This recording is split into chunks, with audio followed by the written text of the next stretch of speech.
Alam nyo ba kung bakit merong God's gift na nakalagay dito sa likod ng van ko? Yung naunang van ko na Awa, tsaka itong pangalawang van ko. Yan. Yan. Nakikita nyo ba? God's gift. May nakalagay dyan, God's gift. Leave nothing but footprints. Ganito kasi kwento niyan.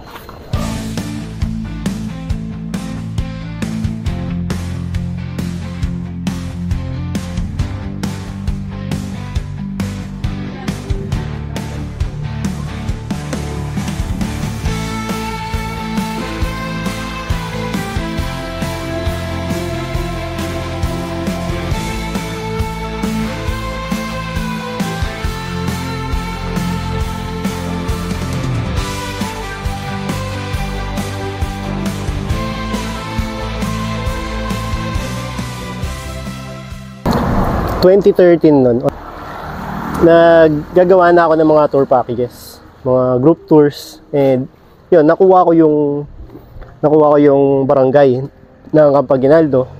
Tapos nag-book sila going to Ilocos. So madalas naman ako naggagawa ng mga tour packages. And yun, nung syempre pupunta sila ng Ilocos, small group lang sila, mga 11, group of 11 persons. Nag-rent ako ng van. Ang rent ko na van na yan, yung modelo na van na Toyota Grandia. Napakaganda ng Grandia na van na yun. So syempre, pagdating ng van, sabi ko, grabe, ang ganda na itong van na to. Sobrang ganda na itong van na to. Napakaganda. Napakaangas.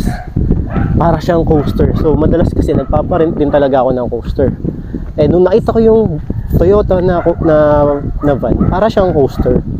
Ganun yung pagkakakita ko sa kanya. And ayun, so nung bumabiyahe na kami, nakakausap ko yung driver. Medyo nakalimutan ko na kasi pangalan ng driver. Gary ba? Something ganun. Pero ayun, lagi ko, dalawang beses ko lang kasi siya na-rent na gamit yung van niya.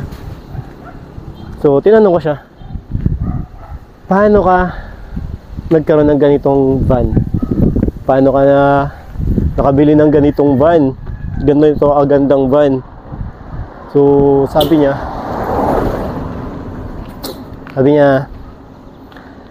ano lang yan, hilingin mo lang kay Lord. Hilingin mo lang paulit-ulit. Hilingin mo lang, lagi mong hilingin. Basta lagi, araw-araw. Tuwing may mga transactions ka, tuwing may mga kuha kang pera, may mga bookings ka na makukuha, may mga may ipon ka, hilingin mo lagi kay Lord. Hilingin mo lagi kay God. Basta lagi, ibulong mo ng ibulong sa Kanya. Kabihan mo siya ng sabihan hanggang sa ibigay niya. So ako, ayun, ganun daw kasi yung ginawa niya. So ako, syempre ganun yung ginawa ko. Wala akong ginawa. Hindi ako tumigil kakahiling kay God para magkaroon ng van. Hiniling yun. As in, paulit-ulit talaga. So may bookings, may magkakaroon ng bookings. So hiniling ko na rin kay God. Sabi ko, nung una sabi ko, God, gusto ko makaranas ng kumita ng 10,000. 10,000 sa isang transactions. 10,000 pesos sa isang transactions. Alam nyo ba? Bang! Binigay ni God. Nagkaroon ako ng 10,000 nakita sa isang transaction sa pagpaparent ng van. Ay, ng coaster. Nagpaparent ng coaster na yun. So, shoutout muna dito sa mga batang sikat na to. Samahan nyo ako, bangko. Sa bangko. Sa bangko. Ayan? No. Lagad. Sabay ka ba? Wala. Nasa baryo. Ay, nasa Marikina. Bakit? Wala. Nandun eh. So, ayun. Balik tayo. Ayan, dito tayo sa Sikat Alfonso, Cavite. Shoutout sa mga taga Sikat Alfonso. So, susunod, magpapromote na natin na ipopromote tong Sikat. abangan nyo ang pagbabalik ng Do-Ride Travel and Tours. Mamaya't mayay natin to. And dito tayo ngayon sa Sikat Alfonso, Cavite. So ito yung bandang entrance ng Alfonso, Sikat. Napaganda dito. Mga commercial na. Dito nakatira si Lola Doray. Nandito rin yung nakatira si Henry Mardo. And ayun. Ngayon mangyayari, madalas natin maipopromote itong Sikat Alfonso, Cavite at ang buong Cavite. Abangan yan. Ang pagbabalik ng Do-Ride Travel and Tours.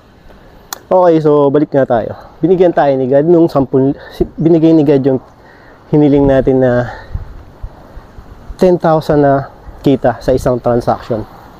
E syempre, malakas yung mga van, malakas yung bus rental, van rental, coaster rental, yan yung mga malalakas sa akin sa mga services ko. So sabi ko, God, bigyan mo ako ng gusto ko rin makaranas ng 10 bus sa isang transaction. Sa isang 20 na bus. Hello po. Hello, shout out po sa inyo. Ayan. So, ayan, sabi ko 20 na buses na units sa isang transaction. And ayun, siguro mga around 2015, 2015. May meeting kami. Kakatapos lang pala ng meeting ng mga namin sa mga OJT. So ganun lang kasi ako dati nung nag-start. Ang mga tao ko lang nun, puro OJT. So isa sa mga nagtaguyod ng Do-Ride Travel ay mga OJT ng PUP, URS Binangonan ba? Sa Binangonan, URS ba yun? Ayan, basta school nila Julie. Tapos yung school ng asawa ko, yung asawa ko pala, OJT ko lang din dati yan. Sa mga susunod na episode natin pag-uusapan yan, okay? Malalaman nyo kung paano siya na-inlove sa akin. Okay. Pero wag muna ngayon. Doon muna tayo sa So, okay, balik tayo doon. Pagkatapos ng meeting namin, ang ginagawa ko kasi, ginaya ko yung ginagawa do sa dati kong kumpanya. After ng meeting, may kainan, magpapakain yung company. May budget for meals. So, ganun ginagawa ko. After ng meeting, magpapakain din ako. May kainan kami. Siyempre magpapamiting ka tapos papaguri mo, hihiluhin mo yung mga tao, di ba? Hihiluhin mo yung mga tao, ma-stress sila sa mga dapat nilang gawin. Kailangan natin busugin sila, ma-energize sila ulit. Para ma-inspire din sila. At actually hanggang ngayon ganun ginagawa namin. After every meeting, may kainan. So ayun, punta kami sa, alam ko Army Navy yun sa may Santa Lucia. And habang nagmi-meeting kami, may tumawag. Sabi, "Sir, may basis ka po ba?" "Para kailan po, ma'am?" "Para bukas." Ang unang sabi niya, 10 basis lang daw ang kailangan. Sabi ko, 10 basis, ma'am? "Sige, ma'am, meron po." So ako kasi, before, pag mga ganong season kasi, kahit mga bare months yan, pero pag Tuesday, tumapat ng Tuesday yan, Monday, Tuesday, Wednesday, yan, wala ganong mga biyahe, yung mga buses niyan. Usually ang mga biyahe kasi ng bus, Thursday, Friday, Saturday, Sunday, yun ang mga biyahe ng mga bus. Pero pag mga paumpisa pa lang, syempre may pasok yung mga schools, hindi pa sila fully booked. So ako, tawag agad ako sa supplier ko. "Guma, may available ka bang bus?" Siyempre, meron daw. Pero kailangan daw ng 10 buses. Tapos, yung kainan sana namin, kumakain kami doon, medyo hindi ko na tinapos. Sabi ko, pag-usapan natin ito ulit aasikasuhin ko lang to. Ano muna tayo. Pero syempre, bumili pa rin ako ng pagkain para sa kanila nun. Kumbaga, parang mabilis na kami natapos. Kasi nga, inayos ko pa yung transaction na yan. So 10 buses, from 10 buses,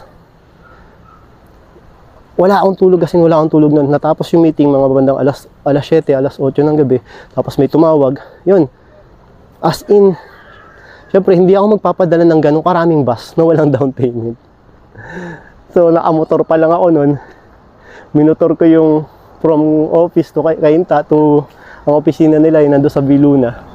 Minutor ko yun para makuha yung down payment. So on that night din, ginawa ko yung kontrata. So madali lang gawin yung kontrata. May ano naman na ako nun. May draft naman na ako nun. So palit-palit lang ng mga destination, ng price, ng origin and destination, and number of units. Madali lang yun. So okay na, pagka-print, takbo agad ako doon. Pagdating ko doon, nagpadagdag pa sila ng another 8 buses. Yan. So from 10 naging 18 hanggang sa naging 20. Bang! Ang sarap. So yung hiniling ko kay Lord, nabigyan ako ng 10 to 20 buses binigay niya. Sa isang ganun lang ulit. Sa isang tawag lang. Sa isang tumawag ng nagmamadali. So, ganun yung mga gusto namin client talaga lagi. Until now, gusto namin yung mga ganun. Yung mga bukas na ang alis, kailangan nila ng bus. Madalas siya yung mga ganyan, yung mga nagpabook sa iba, tapos hindi dumating yung bus. O minsan naman yung iba, na-scam. Yung mga ganyan, mga na-scam. Nagpadala ng bayad pas walang dumating na bus. So, ganun yung ina-handle namin.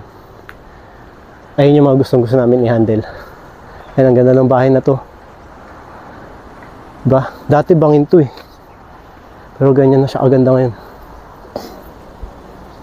Mga kapitbahay ng mga big times. So, ang naging client ko pala nun, si Coca-Cola, si Tesda, Senator Joel Villanueva. Yan. Sila ang naging client namin. Pero galing lang din sa organizer yon. May organizer, kami yung ginawang transportation provider. Yan. So syempre, 'di ba? Isipin nyo kasi rush na kailangan ng bus kinabukasan. Nangailangan ka pala ng 20 buses na siguro nagkaroon ng problema yun doon sa dati nilang provider na nai-provide ko. Kaya simula nun, sunod-sunod ang bookings na nakuha ko sa kanila. Nakakuha pa ako sa kanila ng 48 buses. Binook pa nila sa akin yung 48 buses sa Nueva Ecija. Jeez! Doon, yung binook nila sa akin yung 48 buses na yun, doon ko nabili yung unang van ko. Sabi ko, God, pag nakabili ako ng van, lalagay ko sa likod, God's gift. Tapos, yung leave nating bad footprints doon, dahil naman yun dun sa dahil yun dun sa mga outreach program ko. Siyempre nasa tourism ako. Madalas kasi nakikita ko nasisira na ang kalikasan. Nasisira na ng mga turista. Kaya nilagay ko doon, leave nothing but footprints. Travel with purpose. Ito palang suot-suot ko, travel with purpose to. Ang nakalagay sa likod. Nakikita na nyo ba? Yan. Makikita nyo, hunt nothing but Pokemon. So dito pwede kayong bumili ng mga prutas nandito. May mura mga prutas dito. Fresh pa yung mga yan. Ayan. Hindi natin napadala lang ako. Pinopromote ko lang yung prutasan nyo. Yan. Yung iba dito kamag-anak ko dito. May mga kamag-anak ko dito. Nung na-hold up yung utol ko dito, nung dito pa siya umuwi, galing trabaho. Isa sa mga nandito yung tumulong sa kanya. Yan. So kaya kung bibili kayo ng prutas, ito kayo bumili. boundary ng Tagaytay and Alfonso, Cavite. Ang boundary nandun sa may waiting shed. Pagdating dito, paglagpas, ano na to, Alfonso. So ito, isa sa mga dahilan ng kung bakit naglagay ako ng leave nothing but footprints dun sa likod ng van ko. Nilagay ko rin sa likod ng mga t-shirts ko yan. So usually ito mga ganitong kalat na to, galing sa mga turista yan, minsan sa mga rider, mag-stop over dito, yung merienda, kasi iwan na yung mga kanilang mga basura dyan. So kahit saan tayo magpunta sa Pilipinas, ay makakita tayo ng ganito. Yan, maraming gusto mamasyal, pero ayaw magtapon ng basura sa tamang basurahan, sa tamang tapunan.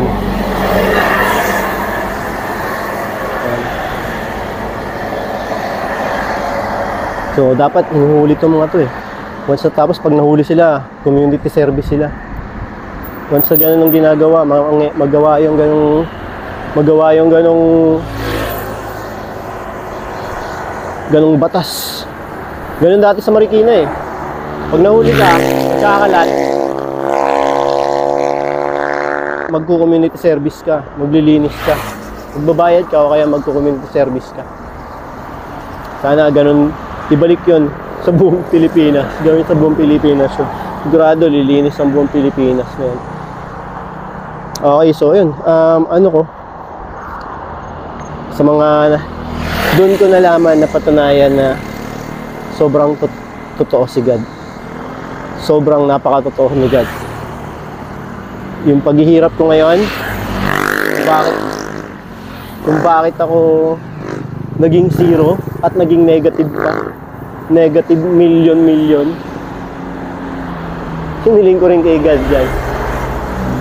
Ako na siguro yung isa sa pinaka-ungas na tao na hiniling kay God na gano'n. At pinagbigyan din ako ni God sa gano'n. Pero sabi ko sa kanya, God, na yung huli. Tapos gusto ko makaranas ng sobra-sobra, limpa na sobra, at ibabalik natin lahat. Babalik natin yung dati. Babalik natin yung mga nasimulan natin. So hanggang ngayon, inihiling ko na ulit kay God John na ibalik na niya. Abangan na lang natin. Abangan nyo na lang, guys.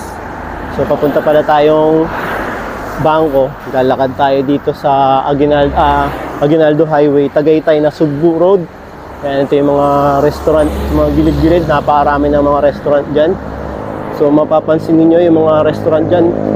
May mga restaurant dito na nakapangalan ay Tagaytay, pero hindi na Tagaytay ito.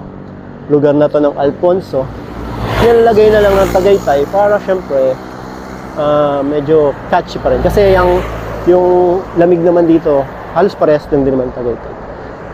Ano lang, guhit lang ang pagitan doon. Mataas pa rin itong lugar na to. So, may may nakakatawa pa lang nangyari nung kukuha na ako ng first na unit ko na van. Ang kauna-unahang van na kukunin ko. So, madalas ko kasi nadadaanan na branch na Photon Traveler. Yun, ang kukunin ko pala na van nun, yung Photon Traveler. So, bakit pinili ko yung Photon Traveler na van? Kasi, mas malaki yung capacity niya. 14 seaters capacity siya. So, kung ipapasok ko siya sa rentahan, mas magiging mabenta siya kumpara sa Toyota Hi-Ace na 11 seaters lang. So pang long drive talaga yon. At maganda ron, high roof din yung van na yon. So advantage din. So nakakatayo yung mga pasahero sa loob. So hindi katulad sa mga Hi-Ace na medyo nakayuko pagpapasok. So ayun, balik tayo doon. So yung okay na, may pang may pang down payment pa lang actually. So basta yun, yung down payment. Ito, down payment na tayo. Pumasok kami sa Photon na branch dyan sa may Muñoz. Yun kasi madalas na nadadaanan ko, naka-display yung van doon. Sabi ko, puntahan na. Ayun yung pinasok namin, kasama ko yung ate ko, yung bayo ko na nag-inquire doon. So wait lang. So yun, pagpasok namin, yung sales doon, parang bad trip, parang kagigising lang, nakabusangot. So, hindi ako in-entertain. Tatanong ako kung ano yung kailangan para magkaroon ng ganung van. So, syempre ako hindi ko pa alam kung paano. Wala pa akong idea kung paano. So, tanong ako kung anong requirements, kung magkano yung down payment, mga ganyan. So, hindi niya ako ini-entertain. Parang nakasmangot, ang pangit na mukha. Hindi siya yung type na hindi man lang niya ako binati na good morning, gano'n. Wala, wala talaga. As in bad trip talaga siya. Gano'n yung so, syempre, hindi ko na yung itsura ko kasi noon, dati ako kasi pag nananamit kasi ako, yung damit ko kasi, pantalon ako, mahilig ako pantalon na butas. Yan. Pantalon na butas yun. Hanggang ngayon, buhay pa yung pantalon ko na yun eh. Paborito ko yun. Yun lagi yung suot-suot ko kahit pag may mga tours. Para presko kasi yun. So, ganun din yung suot ko nung pumasok ako doon. Sabi niya, siguro pagtingin niya sa akin, wala kang pambili siguro to, nagtitrip lang to. Pero, hindi pa naman uso, that time, hindi pa uso yung mga prank na mahirap, na mukhang mahirap tapos may pambili pala. So ganun yun nangyari sa akin. So kaya noon ginawa ko, lumipat kami ng branch. Lipat kami sa A. Bonifacio sa may Balintawak. Doon sa A. Bonifacio Balintawak na branch, na entertain tayo na maayos doon. Kaya doon ko kinuha yung ilang unit ba ron? 2 unit ko kinuha ko doon. Kasi yung isa Santa Rosa, yung isa naman 3 unit pala doon. 3 unit sa Balintawak at yung isa sa Santa Rosa. 2 sa Santa Rosa. 3 sa 3 sa Balintawak. Yun, tama. So, sayang yung sa'yo sana nung nasa Muñoz, nung entertain niya ako, hindi niya discriminate yung suot-suot ko. Nakabenta sana siya ng 5 unit. So, ayun lang. Kung uso na siguro kung na-videoan siguro yun, malamang million views din sana siguro. Akala ko sa vlog, kaya kung sa tingin nyo, akala nyo sa vlog lang nangyayari yun, sa mga prank lang nangyayari. Nangyayari din sa totoong buhay. Nangyayari sa akin yun. So, that's it for now, for this episode 2. See you in the episode 3.